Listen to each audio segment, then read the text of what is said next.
Will position to help facilitate the specimen collection. Prepare equipment by placing items on a disinfected bedside table.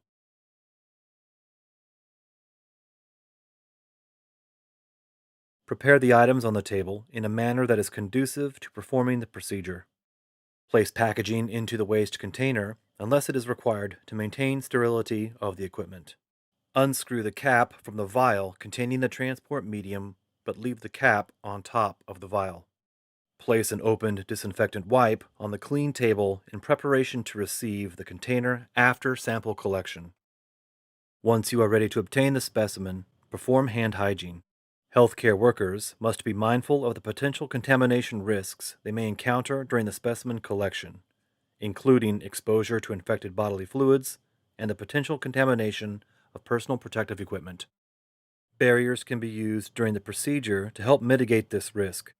For instance, strategically placed absorbent pads can protect bed linens from exposure to body fluids that may be expelled during the procedure. Drape an absorbent pad over the patient's chest to collect any spills or respiratory droplets.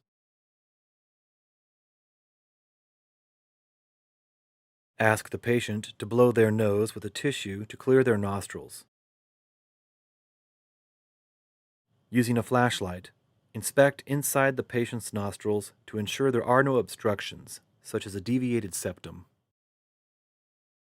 Pick up the nasopharyngeal swab, holding it between your thumb and forefinger with the shaft resting on your middle finger.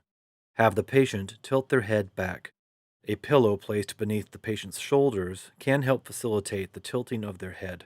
Place your other hand firmly yet gently on the patient's forehead to help keep their head in the desired position for the procedure. Throughout the procedure, be mindful of your body positioning. In the event of a patient sneeze, you will want to ensure you are standing to the side of the patient, out of the direct path of respiratory droplets. Insert the swab into the patient's nostril parallel to the palate. It is helpful to have the patient clench their eyes shut as the swab is inserted, as this can help inhibit the sneeze reflex. It is also helpful to turn the swab gently as the swab is advanced. Once you feel resistance and the swab has been inserted at the expected depth, leave the swab in place for a few seconds to absorb secretions.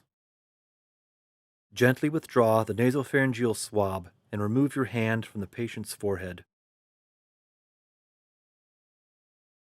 Place the swab in the vial. Once the swab is inserted into the vial, break the shaft at the scored breakpoint line. Use the vial's cap as a barrier between the healthcare worker's finger and the shaft by positioning the cap over the vial while breaking the swab. Alternatively, hold a sterile gauze over the top of the vial while breaking the swab. Replace the cap and tighten to secure the vial. The remainder of the shaft that does not get packaged should be considered a sharp and placed in a sharps container. Perform hand hygiene.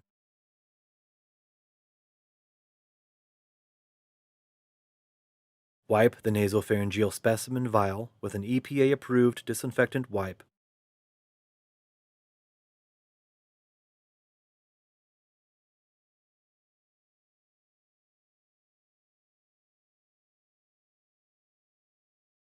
Follow your facility policy for labeling.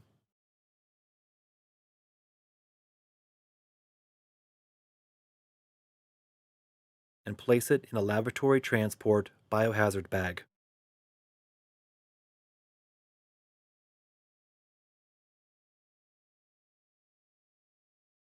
Wipe the bag with an EPA-approved disinfectant wipe and follow your facility protocols for transportation.